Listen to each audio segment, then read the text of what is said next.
My uncle gave me cannabis at the age of 11.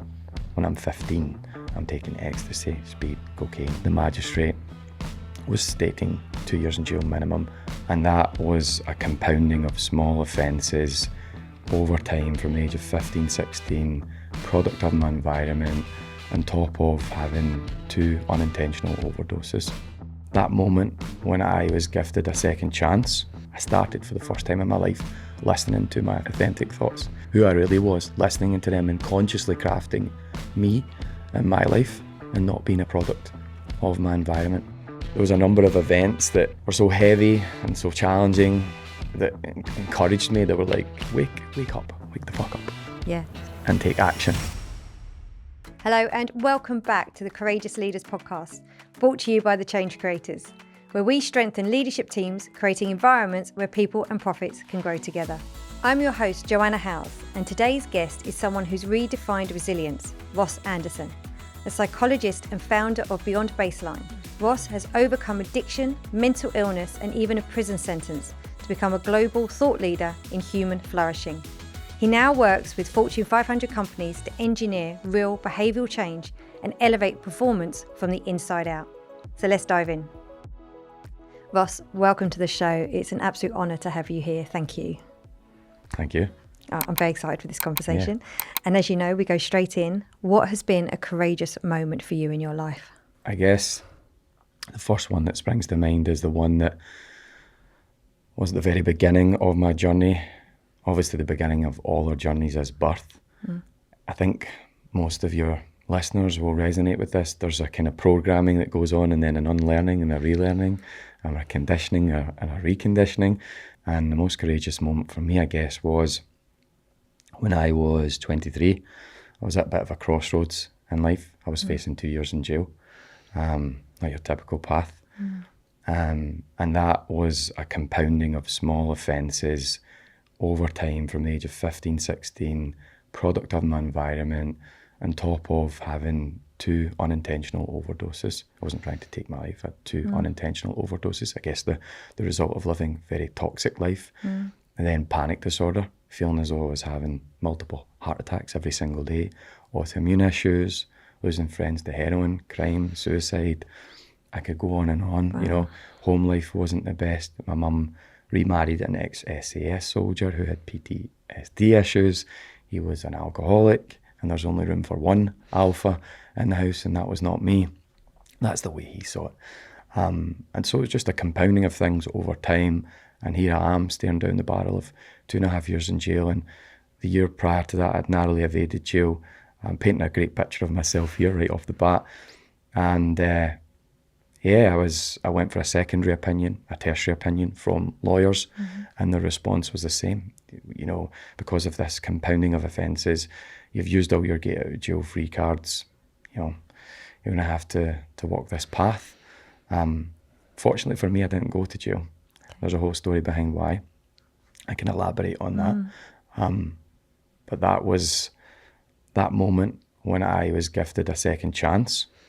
I guess for the first time in my life, and this had already been happening a little the year before, but for the first time in my life, you know, we all have these authentic thoughts. Yeah. These thoughts that you have when you're out walking your dog, or you're out walking alone, or you're on the loo, or in the shower. You know, I think the shower is one of the most honest places in the world because it's usually free from distraction, especially digital. And we have these thoughts, and I was who I was supposed to be when I was born and growing up. But when I was, let's say 11, 12, you know, the spirit of the times was something. You know, it was dance music and hip hop and ecstasy and cannabis and playing football and chasing girls. And if you weren't doing those things, you were called certain names and you were ostracized. And because of that environment, low socioeconomic status background for me too, single parent household, some challenges with my dad rejected me. Because of that, we all have these deep-rooted psychological needs. So my background's in psychology, specialising in, you know, psychological disorders, neuroscience, sleep psychology, so on and so forth. And we all have these deep-rooted psychological needs, and one of them is to feel a sense of belonging. And I didn't know that as a young boy at 11 or 12. I didn't know anything about psychology. You're just doing this subconsciously. It's within you, at your core. And I'm just trying to fit in. And so I'll do anything to fit in. And I was compelled to just go with the flow. And of course, there's fun in that too, but it leads you down an unfruitful path. And that's what happened with me. And then you create this you to fit the environment, and you keep doing that, and you evolve into that. And then you've created this false identity, which is not you, but it is in a sense also. That was me from 11 to 22.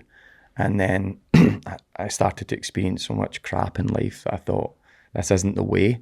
And then coming back to the point I was going to make was, I started for the first time in my life listening to my authentic thoughts, and I started having the courage to act on them. But there was a number of events that were so heavy and so challenging that encouraged me. They were like, wake up, wake the fuck up, in a sense, and listen and take action. And so, to answer your question, what was the most courageous moment in your life? It was actually taking action on those authentic thoughts, who I really was, listening into them and consciously crafting me and my life, and not being a product of my environment and the conditioning and the social norms of that culture, if you will. Thank you for being so open and sharing your background. And I just wanted to know, when you reflect, because that was, a big period of your time, a lot of highs, lows, pains, a lot in that you navigated. And, you can sit here today and quite clearly articulate, like, this is what happened to me. When you do reflect that, how connected are you to that person at that time? Or is that so much of your past now that it is quite easy for you to talk about? If I sit on it long enough, I can reconnect with those feelings. I can reconnect with that person, and I can zoom out and see the error of that person's ways. But the more, obviously doing all that, there's a process that you have to go through, a grieving process of changing your identity, of forgiving yourself. But the more you learn about psychology, the less likely you are to judge both yourself and others, because you realise that you're just a product of circumstance. That becomes more challenging.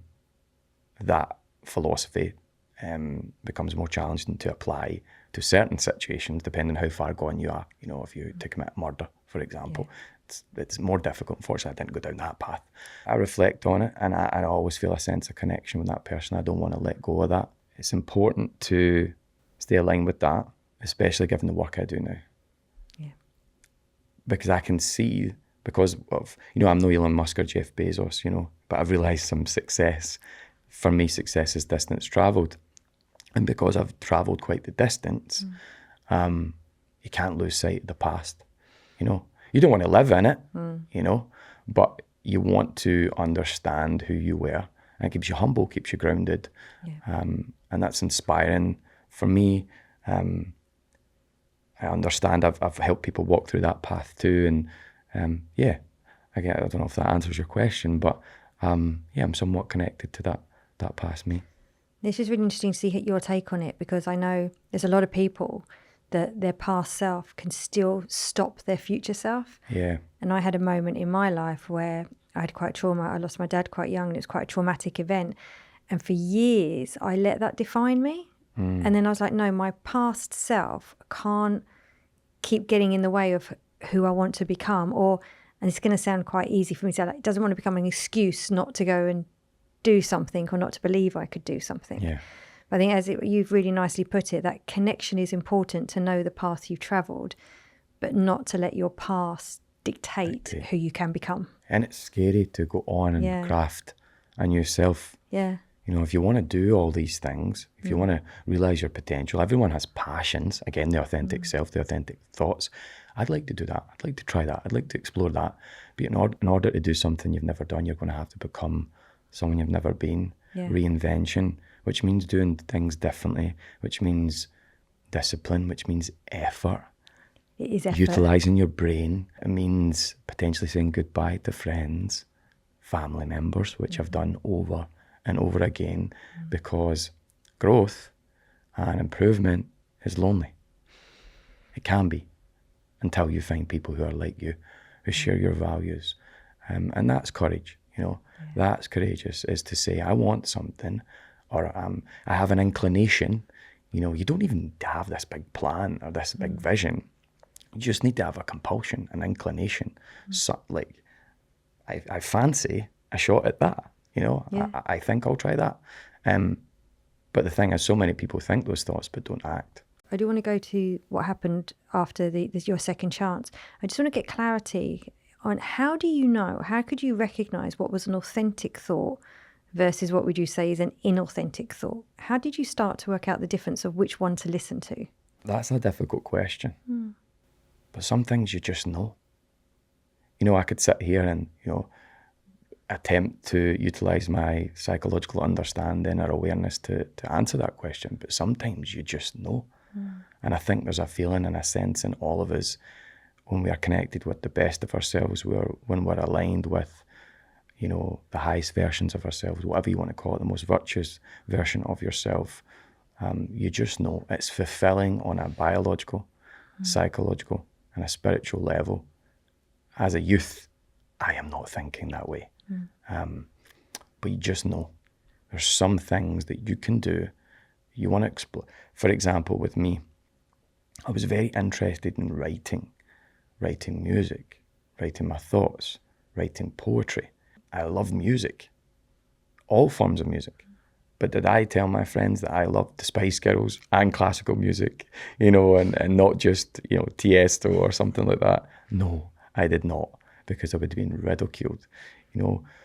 And then when I'm alone and I'm in my room, journaling is a big deal now, but it wasn't, you know, back in, you know, the late 90s or whatever, the early 2000s. So I would journal, I would write music, I would write loads of poetry, and I really enjoyed that, you know, but that was hidden, but it was fulfilling in the same sense too. So no big fanciful answer, I guess, just, you know, so you'll have things that you can do effortlessly. I guess it's the thoughts that come effortlessly. Just a quick reminder, if you haven't already, to please hit the like button and subscribe to the channel. It's a small action that makes a big difference. You'll be the first to know when new episodes drop, and your support helps us create meaningful content for leaders like you. I'd also love to hear from you, so if you have any thoughts, questions or ideas, pop them into the comments. And if you're curious about how my leadership coaching or training could support you or your team, just drop me a DM and we'll set up a call. Thanks so much. Now let's get back to the episode. I'm very in my head a lot of the time. So I'm doing a lot of work at the moment to kind of listen to my heart and my gut more, because I've become very over-reliant on my head. And I keep then questioning in my head with my thoughts to go, is that a thought that's the true thought? Is that a thought because I'm comparing myself to others and I'm being influenced by others and that's what I think I should do? Or is that an ego thing? So I'm always working out going, is this really what my gut wants to do, my heart wants to do? Or is it coming from a place of fear to then not do something because I think it's fearful versus I should go for it? Sometimes I get all these thoughts, but I keep then maybe overthinking it to go, where's that thought come from? And is it a thought that's going to help me, or is it a thought that's keeping me safe and could then stop me doing something because I'm going to the safe option? Does that make sense? Yeah, and maybe to retort with something a bit more substantial, I think questions are powerful. The quality of the questions you ask yourself determine the quality of your life. And if you ask yourself questions you've never been asked before, there's a good chance you're going to get a response elicited in your mind that you've never had before. And for you, that could be your data to dig into, your fodder for forward momentum, your knowledge for navigation in a sense. And so, like, for example, let's say you've got someone who is like, well, I kind of fancy that and I like the look of this and I'm not too sure, what should I do, what shouldn't I do? Like, questions like, imagine, you know, you are your fearless self, right? Fearless motherfucker, right?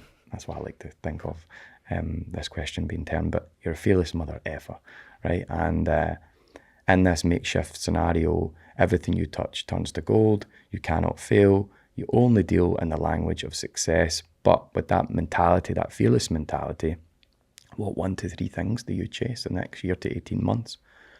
You know, you don't think about judgment, you don't think about money, you don't think about any of those things, resources, you know, inner demons or whatever, seatbelts. You just go on what you truly want if you were your fearless self. And so there are little tools like that that can help you navigate your true north.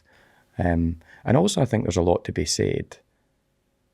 Look, if you look at the landscape of the world we're in right now, you look at technology and technological devices, we are in the midst of something completely abnormal with regards to laptops and phones and social media and the abundance of media and the attention economy. And we're really creating the playbook on something right now. So like really in the last 10 years, 2 decades max, we're just in this space where there's all this technology,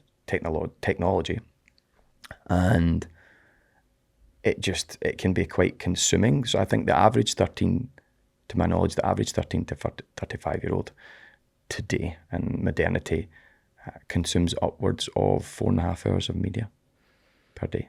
Wow. Upwards of 4.5 hours of media, both traditional and social. Now, we're not talking needle-moving material here. Like if someone was to sit and watch one of your podcasts for an hour, because that would be, it would give them a perspective shift. It would give them an insight into the real world, whether it's entrepreneurship or, an artist or whatever it may be.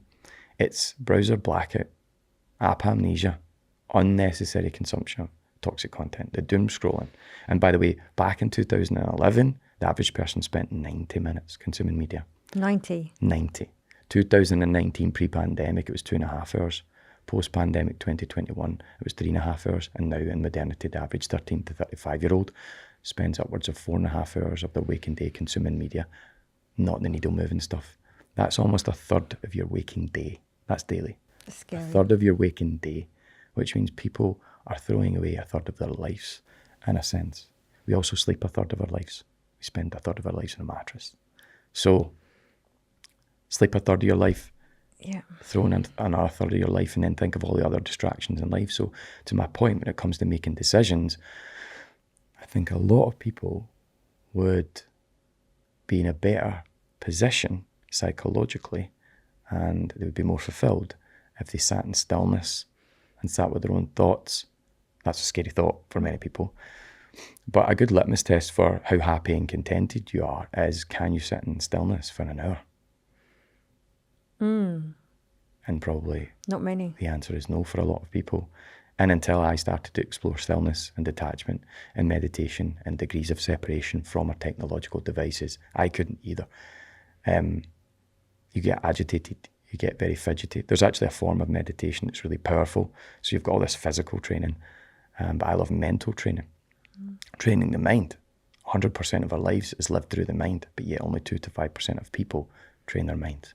And the reason I've got that statistic, the rationale behind that is I've delivered now over 500 keynotes all over the world. And no matter where I ask the question, to whom I ask the question, who in here does some form of mental training, on average, around 2 to 5% of people raise their hands. But 100% of our minds is lived through, 100% of our lives is lived through our minds. So I think when you're deliberating which path should I take, because you can work hard, but you can work hard in the wrong direction. And this is why learning to be sagacious and prudent. Prudence is the ability to make the right decision. I think this stillness and detachment and sitting in silence and asking yourself questions like that, that could be your one question. And you could sit and ponder that for half an hour. And strong determination meditation is sitting down for periods of 30 to 60 minutes and beyond, sometimes a half day, which is an interesting experience, in absolute stillness. So when you sit down, you set the intention to sit for a long period of time, usually it's an hour, and you can't move a muscle. You can't go to the loo. You can't engage in any voluntary movements. Of course, if your eyes twitching, if your belly rumbles, if you break wind rudely, you can't help that. That's just happening. You can't engage in voluntary movements. So back in 2018, in the Gallery of Modern Art in Glasgow, I sat in stillness for a few hours. And I was the art show, in a sense. I was the exhibition. And I had a plaque explaining the power of strong determination meditation. And the intention was, if I can do it for 3 or 4 hours in this way, then you can do it for a minute or two. And I was eyes closed, and there was hundreds of people around me meditating. And I'm a big ambassador of presence and stillness and detachment these days. I just don't think, if you look at all the forms of addiction, alcohol, drugs, pornography, gambling. I think the worst one that's just not discussed enough is our phones and our devices. Most people are closer to their phones than they are their partners these days in proximity. And it really is quite challenging. I think we're losing so much of what it means to be human. Yeah. And I think that's the sadness. And it's so interesting. Even you just saying the words of stillness, detachment, calm, my whole body already feels calmer. Just the idea of just going, actually, just sit with something. Just be still. And you and I are just sitting right now. It's just now. Nice. It's just so much calmer. Yeah. But you said is we don't prioritise that. We don't allow ourselves to have that time. Yep. What I'd love to do is just to go, because I know the mind work for you has been so important for where you've got to today. Where did that really kick in for you? So I know you were given this then second chance from jail. When did that moment where your story really began in this mind training and becoming who you are today? It was due to a psychologist. When I was 19, a friend of mine died in front of me. It was really intense. I was 19, he was 36. And he was one of the first male role models, male mentors that I had had in my life. So throughout my life, yes, I've been exposed to men, but my uncle gave me cannabis at the age of 11. When I'm 15, I'm taking ecstasy, speed, cocaine with my uncle, who was around about my age, 38, 39. And I have nephews now around the age I was, so it's a bit odd for me. So anyway, I didn't have the best male role models, right? A lot of womanizers, wife beaters, drug addicts, alcoholics. And then a lot of my friends had big brothers who had older brothers. And I was the only one who had a younger sister. Impressionable, rejected by his father. Paul, who was my friend, he gave me different perspectives. So I was working in construction. He would pick me up first. He would drop me off last. So there'd be other guys in between, but we had these silent moments, these conversations like you and I are having now. And he's much more mature than me. He's lived a little bit of life. He had a daughter at 17, a daughter at 14. And then ultimately, long story short, he fell out the van one day. He was complaining of feeling a bit unwell. He wasn't a complainer. He did like a cigarette. He did like some vodka. We knew he had some challenges with that. I didn't know quite how challenged he was, but the guys were winding him up, saying, "Oh, you're back in the fags, you've been back in the drink again," and you know how it would get in that construction-based environment, just a bit of cheeky banter.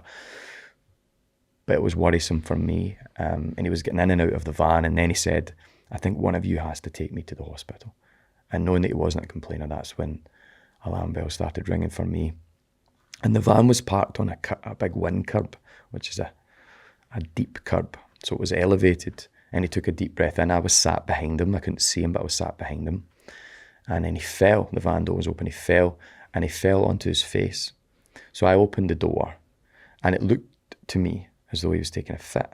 So one of the guys in the front beside Paul, he ran to get the site health and safety, and the other guy, Colin, beside me, he went to get a signal to phone an ambulance. So I was 19, on my own, with Paul, thought he was having a fit. His face was all smashed up, bleeding. I turn him over, I prop his head up, I'm trying to talk to him, and he's just grunting and covered in blood, and then he stops breathing. I had never gone on a first aid course. I'm using the movies as a reference point for what to do, and I'm trying to resuscitate him and perform mouth to mouth, and then nothing. And then the ambulance comes, takes him away. We're told to down tools and go home, and I come home, I tell my mum, I still lived at home. I got a shower, come out the shower, and my mum had just put the phone down. She said, "Paul died at the scene with you." And I had some ambient anxiety back then. I had some neurotic tendencies. Let's say our house, I had a lot of love for my mother, by the way. I don't come from nothing. But my mum's psychological state was a little bit unbalanced, or sometimes a lot, and my dad rejected me, and there was another partner involved, so sometimes it was a bit intense. So that, coupled with me taking drugs and not living a healthy lifestyle and having some neurotic tendencies, and then this crisis triggered panic attacks in me. And anything that Paul did, I then stopped doing, even if it was classified as healthy. So he would eat apples, I stopped eating apples. I avoided Rice Krispies because he ate Rice Krispies. And And I genuinely felt for almost 3 years, and it got worse and worse and worse, that I was having heart attacks every single day. And the only place I felt safe was crying in my mother's arms or strapped up to a heart monitor in the back of an ambulance on the way to a hospital, which was also confusing because you're extremely vulnerable. But bearing in mind, I'm still selling drugs, I'm still a product of my environment, and I was in that world quite deep. So it was a very confusing time. And I started to become a recluse, and the panics were getting worse and worse and worse. And it was becoming hard for me to navigate maintaining the old Ross, the Ross that was created to survive that environment. And I was just breaking and breaking and breaking. And then finally my mum said, enough is enough. I'm taking you to see a doctor. And she basically said, I'm not leaving this room until my son sees a psychologist. There's something seriously wrong with him. And then finally, I get referred to the psychologist. Her name was Rona. I spent 8 weeks with her. I feel significantly better. And she taught me the basics, psychology 101, mindfulness meditation, CBT, how to architect a new belief system and the power of subconscious beliefs and so on and so forth. And I just was healthily obsessed with it. So I was going home, old school dial-up internet, going to the library, hiring, renting all the books I could, reading, consuming up to 1, 2, 3 in the morning. And then I decided to educate myself again because misguided energy in school. I was born to be an entrepreneur, but that's not in the curriculum. And I was, like many, put outside the class or whatever. And I'm also dyslexic, and school was difficult for me. And misguided energy, didn't get to realise my academic potential. And here is this psychological thing. And I was just all about it. No one in my family, though, had ever gone to college, never mind university. So for some people, university is a given path. Mm-hmm. But from where I'm from, the family that I'm from, not so much. So college felt a bit, ooh. And I was a mature student. And I was also still navigating a difficult relationship. I was with a girl who had bulimia. She was addicted to drugs. She was also addicted to T5s, if you know what they were. So basically, they were big in like the fashion industry, particularly hairdressing and all these spaces. So it's basically drugs that are fat burners that are laced with speed. And her mother and father were swingers, which sounds laughable, but for her, when you go on the internet and you find pictures of your mother in her underwear with other guys, it was, very disturbing. And our dad was abusive toward her mother, and there was all sorts going on. And my home life wasn't great either. It was really intense. I'm having all these challenges with my stepfather, and he's got baggage, and his 4 kids are moving in and out, and it was just so much that I was dealing with in my head. And then street life, there was a lot going on there too. A lot there. And this is all still happening after you've done the 8 weeks of psychological help. Is this all still the environment you're in? This was in the build up, right? And as I'm going through this transition, right. So between 19 and 23, it was a big transitional period for me where I start to wake up a little bit. Cool. Okay. And also, if you look at the neuroscience of the brain, it suggested that between 22 and 24, our brain fully develops, which I think is interesting because I think the more conversations I have with people, they start to, Eddie Abu, black gentleman, he talks about wake the fuck up. Yeah. People start to wake the fuck up between 22, 21 and 24. And you could say neuropsychologically it's because their brain's developing, but at least anecdotally, observationally, when I have conversations with people at that age or adults looking back, there does seem to be a pattern there where they start to maybe they've experienced enough of life where they're like, I need to change, but maybe it's a psychological thing. Maybe your brain hits a particular critical mass or something, who knows. But yes, I found psychology. I enrolled in a social science course to study psychology and philosophy of the mind. I go to college, and that's where things really changed for me. So talk about mentorship. While I had Paul, and Paul gave me a lot of advice, the gentleman that passed away in front of me, these were real mentors. These were my Mr. Miyagi's. They helped me transition a lot of self-limiting beliefs. You talked earlier on about how your conditioning and your thoughts and your past life can be like a seatbelt and prevent you from moving forward. I had a lot of limiting self-beliefs, even when I was there and I'd taken the action to put myself in that growth-orientated environment. I still was thinking, well, you're just some wee guy from the back arse of nowhere, some village. Why should you be studying academic topics like psychology and philosophy of the mind? But through their actions and their words, they helped me be so much more. And this was a unique course in that if you really applied yourself, if you maintained the right attitude, you could, if you rose to the top 10% of the class, you could gain access to university, which was really appealing to me. I wanted to study psychology. And at the time, if you've got all the universities in the UK, I don't know if this still stands, but the closest university to me with the best psychological department was Glasgow. Glasgow University was ranked number 4 for their neuroscience and psychology department. So I wanted to go there. But that whole process of getting there was challenging. I get into Glasgow University, but the joy was short-lived because the court case was 1 month into my time at Glasgow University. And again, the magistrate was stating 2 years in jail minimum. The first lawyer, the second lawyer, the third lawyer, they all said the same. You're looking at 2 years in jail for this. But the thing that got me off with it was those 3 Mr. Miyagi's, Del, Stevie and Robert, unbeknownst to me, each wrote letters to the magistrate to talk about who I was, given ample conditions to flourish.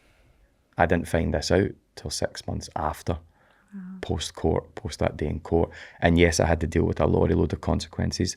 I was denied access to America, which I've only just combated way over a decade later. I was put on a list where they weren't allowing me to work with vulnerable adults or kids, which makes you sound like a bit of a PDF file, yes, which I'm not. Yep. And also, several hundred hours community service, which is you're associating with some crazies, tag, probation, you name it, but it was far better than the alternative. You've got to pay the cost as well, and that's another wake the fuck up moment. But it gave me the energy that I needed to move forward. And that, when you're talking about courageousness, I realized then I know who I want to be. Again, you may have a vision.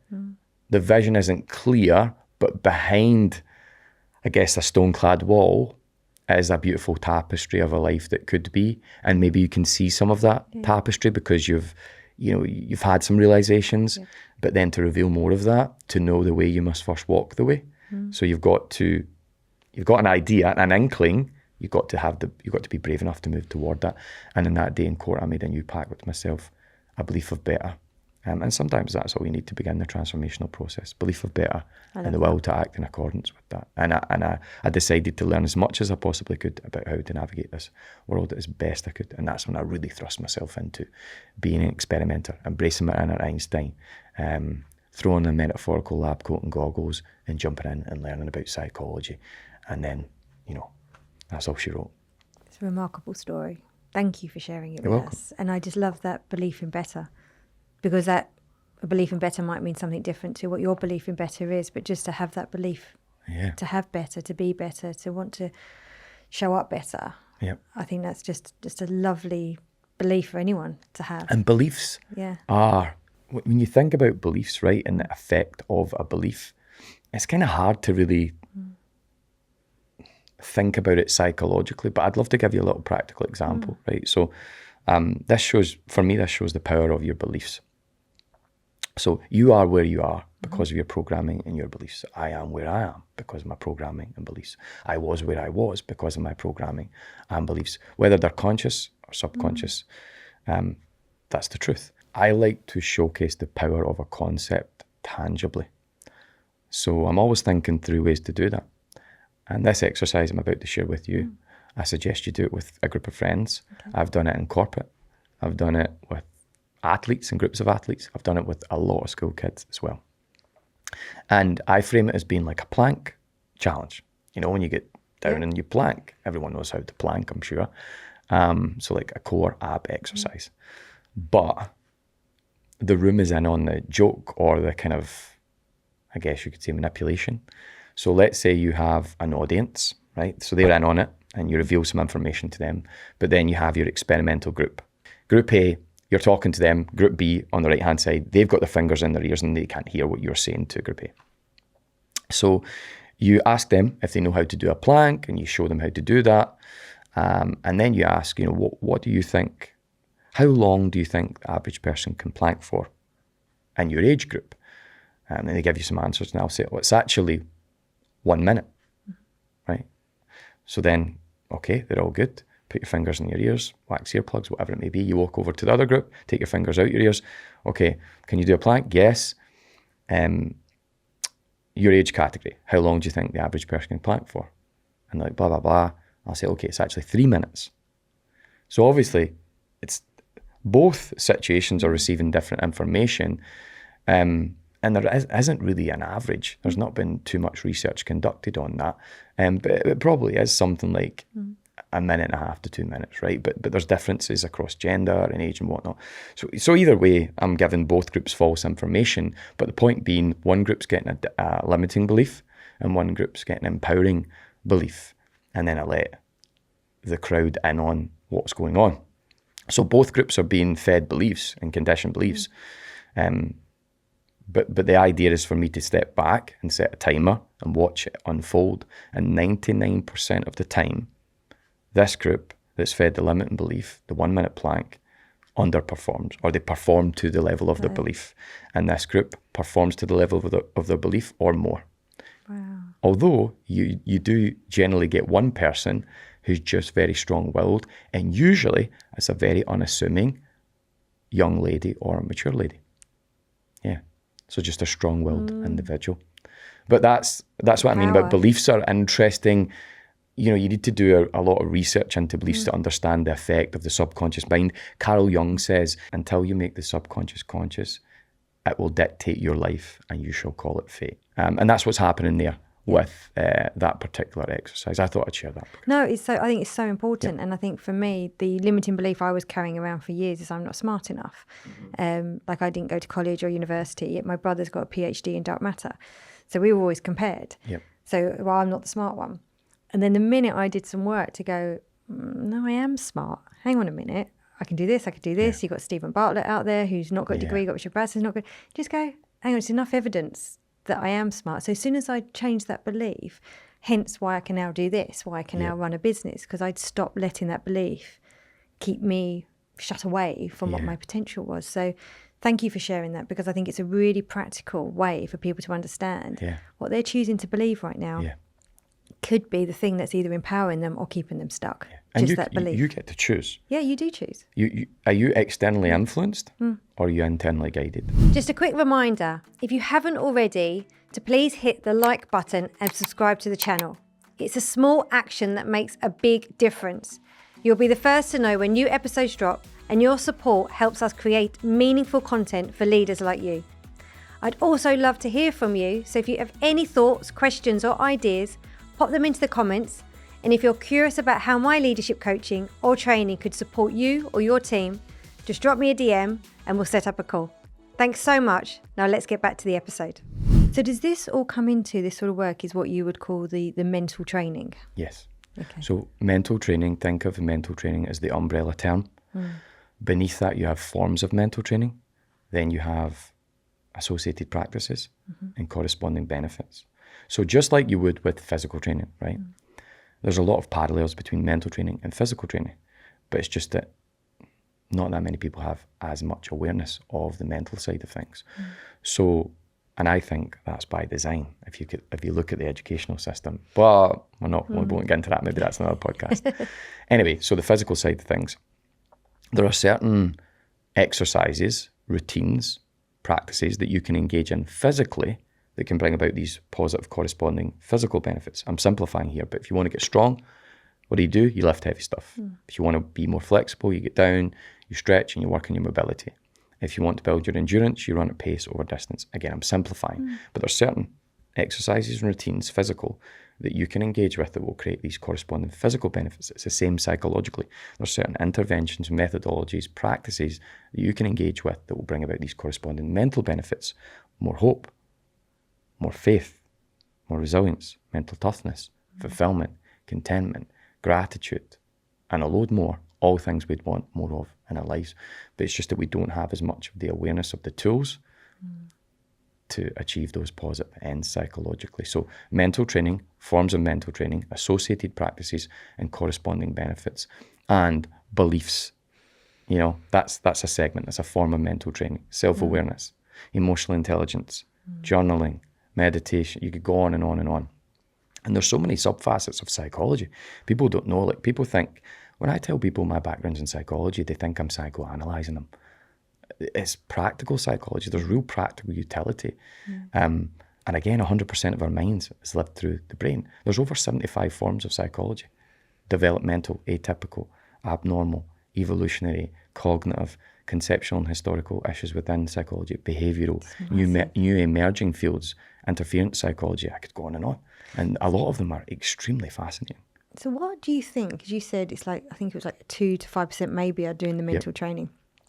What do you think? Okay. Caveat, 2 to 5% of people think they're mental training. I think a little bit more, if I were to be fair, because a lot of people are engaging in mental training. They just wouldn't know how to define mental training. So it's probably more like 10 to 15 to maybe 20%, because when you read a book, a self-development book, a personal development book, a psychological book, a business book, if you listen to this podcast, if you have a positive, empowering conversation with a mature, knowledgeable individual who is 3, 4, 5 rungs more advanced than you in some domain of life.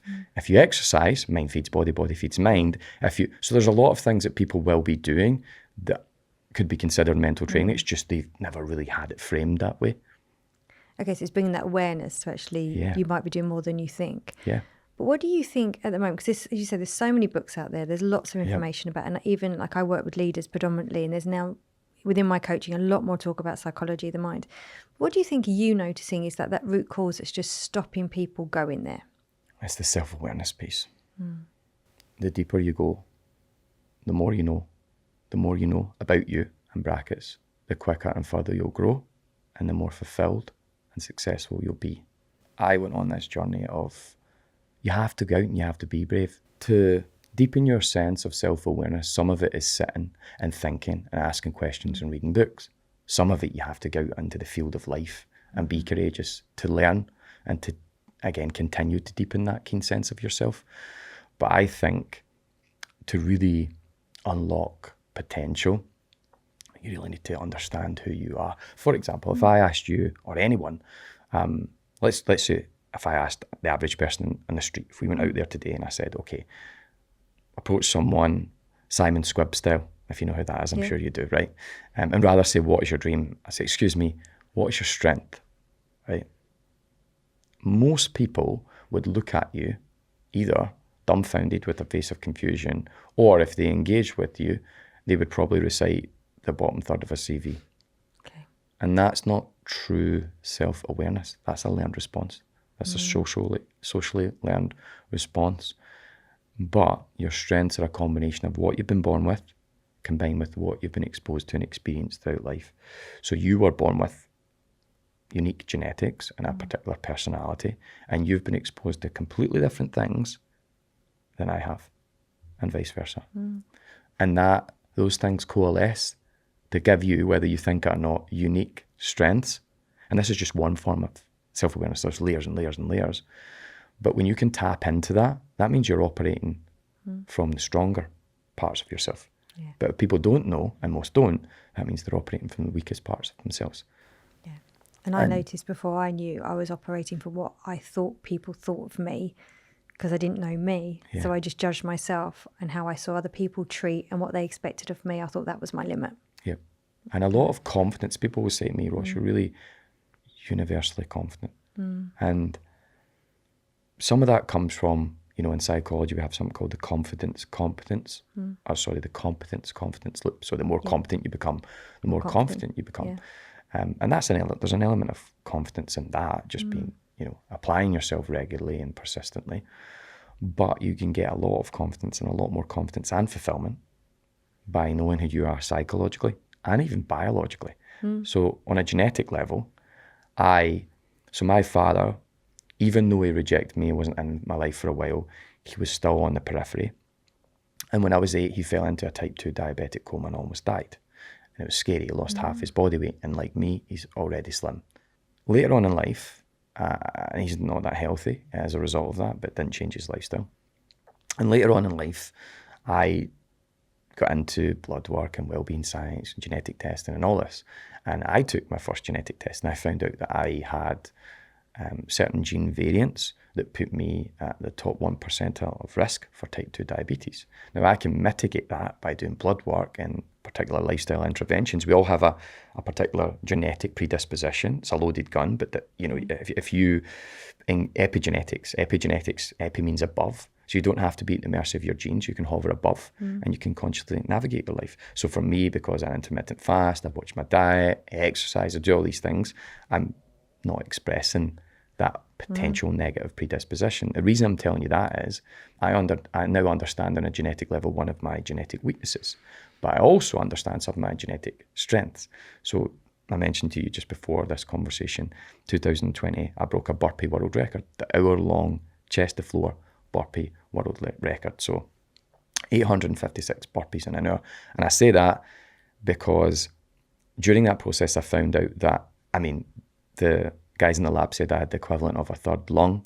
And when I done a genetic test, I had these gene variants that put me in the top, 1 to 5% of people, for cardiovascular fitness. So I understand some genetic vulnerabilities and weaknesses, but I also understand that I have some genetic abilities. Again, I can climb trees really easily. I'm very agile. So it's good. Again, that gives you confidence. Yeah. And it's the same on a psychological level, but the more you train the mind, the more you know yourself, and self-awareness is a form of mental training. It changes the lens you see the world through completely. You may be seeing the lens through the world through a lens that's a tint or two more grey, but you may not be. You may be seeing it in an abundant way. And I feel the more forms of mental training that you live, not just read, but you experiment with, you immerse yourself, you embody, it's like it opens up new rooms in your house, your mind that you didn't know exist, which changes how you think, which changes how you act, which ultimately influences the results of your days, weeks, months, and years, and the themes of your life. So self-awareness is important. I think understanding yourself and mental training in general is the advice. Yeah. Start to explore mental training and make that more of a conscious thing. The way you would say, I'm going to the gym 3 or 4 times a week, and I'm going running, I'm doing some ability, I'm, sitting with Normatec books on if you do that and pulsing my legs or going for a massage. Yeah. You want to be doing that with your mind just the same, if not more. I couldn't agree more. And since I've got more my rituals in and my non-negotiables in, and it's just a real joy just to sit and listen to you, because the way it makes me feel just listening to you going, wow, this is so powerful and something we can all do. And recognising, even just sitting here, I go, why courage is so important to me, and why I called this the Courageous Leaders podcast is because I do think it takes courage to look within. Yep. And actually, because I looked within is why I now have more courage. Yeah. And I want to keep growing the courage. The courage is not completely there. It's a journey, but each step I go that bit further in and get a bit more curious and get to know who I am. Yep.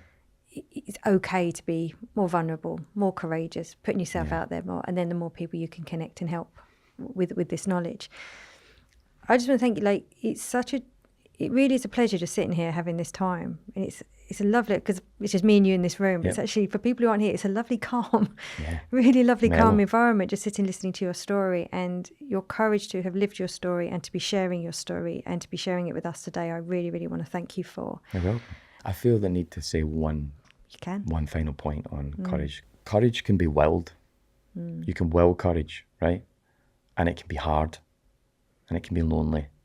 But I've found that the best way to be more courageous is surround yourself with extremely courageous people, bold people who are willing to jump off the cliff and develop wings on the way down.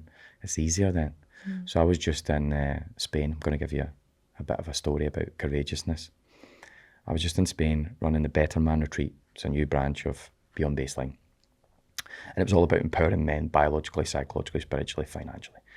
And it was a situation where Pradeep, one of the boys that signed up, Pradeep, didn't fill in his registration form properly and didn't tell us that he couldn't swim.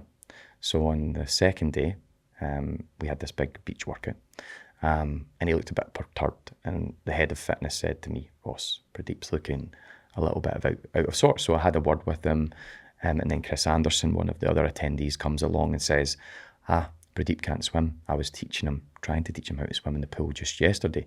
So then I said to him, look, you don't have to do this. So what we were doing was, one of the unique elements of the beach workout was being on a paddleboard, swimming out to a buoy and back, and then we were going to race. But of course, he was very scared because he's scared of the water and he can't swim. So I said, look, you really don't need to do this. However, you are in the right environment where, if you want to be courageous, it's cool. It's a good thing. And I said, what I'll do with you, you don't have to sit upright. We'll ground you on the paddleboard. I said, myself and another Ross, who was the head of fitness and physical, we'll be at either side of you. And we'll do it in phases. So it was a little bit choppy. We'll do it in phases. And he's got this Indian accent, oh Ross. And we grounded him to the board and we took him out a little, maybe 20 feet. And then we turned him. And then the next round, 40 feet, turned him. And we grounded him and his hands were separated. Lock your hands in. He's paddling like this. I'm like, strong arms. And slowly but surely, over time, he was developing more comfort and courageousness because of that environment, because of what we were doing for him. And anyway, all the guys are on the shoreline. He gets all the way out to the buoy. It's amazing. And everyone's cheering, right?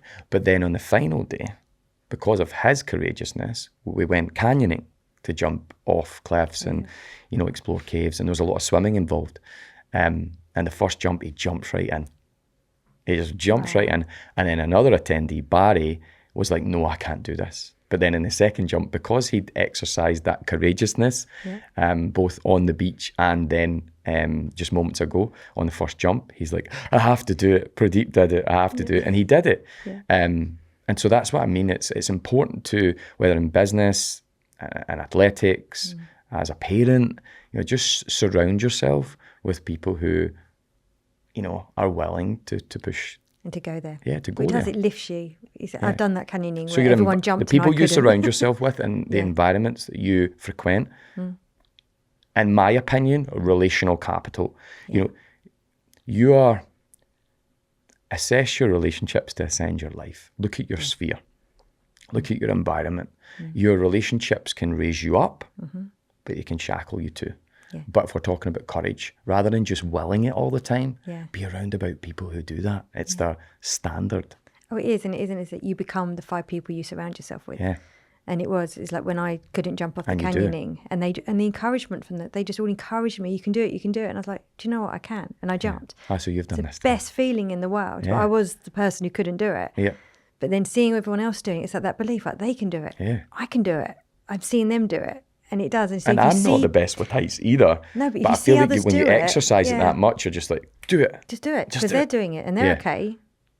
So why do I think I'm any different and I won't be okay? But I think if you're in an environment where everyone is of that mindset, again, business and life, whatever it may be, if you're on your own, you've got to will it, and you're on your own with your thoughts and you overanalyze and it's heavy, as opposed to if the totality of the group are just doing it, it's just easier. Just go. Naturally. On that note, we are going to have to wrap. And I just want to say thank you so, so much for your time. Thank you for sharing your story. And I know that there's so much more. Like, we really want to talk about entrepreneurship. We really want to go deep on the mental training. So there's no doubt you're going to be back to share. I hope so. But I just want to thank you so much. Oh, thank you. And thank you to everyone who's watching or listening. And we'll see you next week. If you've been enjoying the Courageous Leaders podcast, we'd love it if you'd subscribe to our YouTube channel.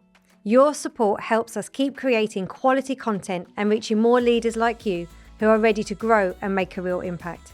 We fund this podcast ourselves, so every subscription truly makes a difference and allows us to support courageous leaders like you. Thank you for being part of the journey.